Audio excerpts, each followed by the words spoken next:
BagFuel, baby. I'm able to get to the point to where it's like, dang, I really grew up listening to this dude. He got a lot of talent, but man, that message is horrible, bro, for our people.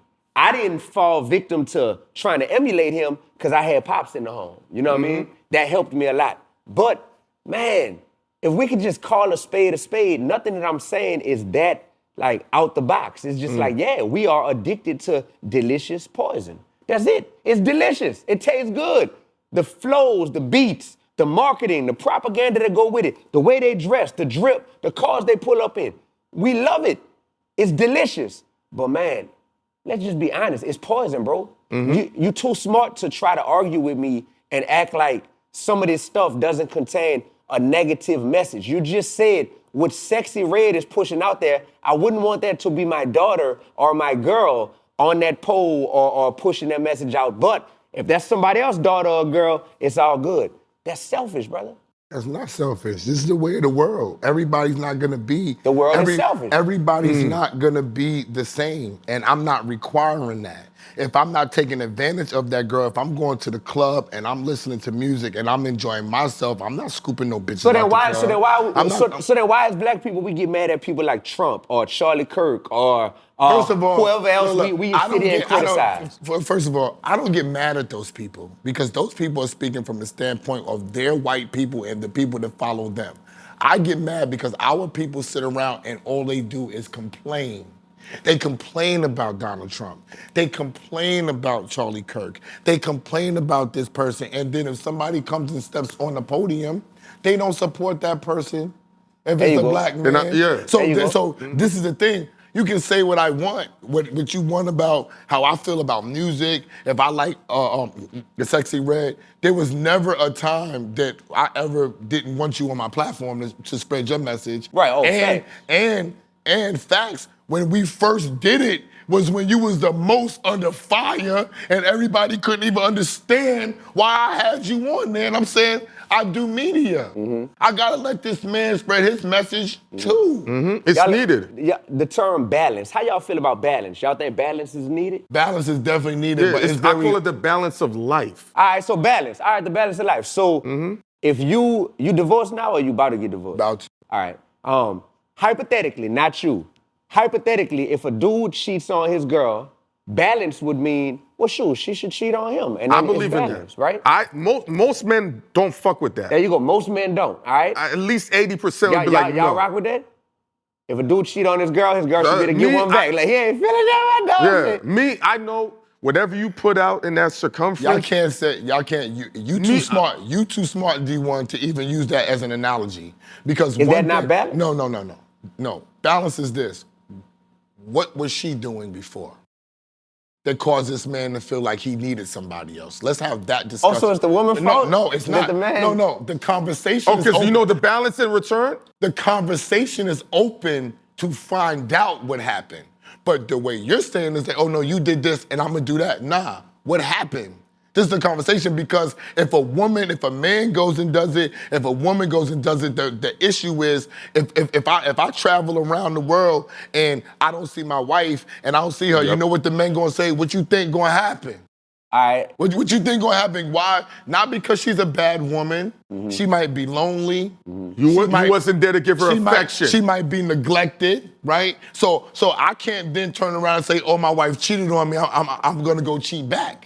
I gotta figure out what the problem is. That's for the man. All right. Yeah. Watch this. Yeah. That was a bad example, because no, it wasn't meant to be about relationships. Okay, go ahead. Right. It wasn't meant to be about relationships. Watch this. My bad. For us to, better example. For us to get to where we are in our careers, Yes.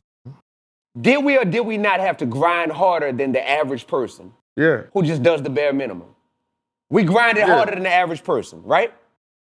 I mean, I grind hard, yeah. Exactly. We all had to grind hard. That being said, there's certain times where it's like, hey, I might not have ate 3 meals today. You heard me? I might not have got 8 hours of sleep. 8 hours of sleep is what they say you need for balance, right? Yeah, 3 meals a day, that's ideal. But that grind we was on made it to where we were imbalanced in certain areas at certain times. But that level of imbalance led to where we're in a destination where most people aren't currently, right? With that being said, culturally, we always advocate for this balance. We need a Dee-1, but we also need a drill rapper that's glorifying killing our community. No, we don't need both of them. If we want things to stay the same, then we need both. But if we're trying to truly elevate, we need more voices that are making it cool to not go murder and terrorize our own communities. But we are so stuck on this concept of balance that it keeps us right where we are. We're balanced and we are in park. We right here, neutral. Neutrality is like, yep, we right here. We don't want to stand for anything. We are afraid that if we say we agree with Dee-1 too much or we got too much of this type of energy there, that's the thing. I don't have a media platform where I have to say, well, we had this type of guest, we got to have this type of guest. I don't run a radio station where it's like, well, we played this type of song, we got to play something to balance it off. No, because that is not how things change. That's how things stay right where they are. I disagree. I think conflict is what elevates society. Meaning... balance is the enemy of conflict. No, but anything humans have done to further the existence of our life is when shit was fucked up. So, oh, things are bad, we need light. Oh, we need to be able to travel. Letters ain't fast enough because people are dying trying to get letters. Let's get the phone rocking. You dig what I'm saying? It might not seem that way. Your message is because you're seeing fucked up shit. Are you not? Of course. Are you not? But the reason why your message exists is because there's fucked up shit. But D1, I grew up in Southside Jamaica, Queens. I've been seeing fucked up shit. Right. This shit I'm seeing is no different. It's social media. Nigga, I seen worse, nigga.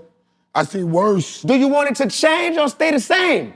It's not about what I want. Of course I want it to be better. My show is about BagFuel, fueling young minds to get to the bag legally.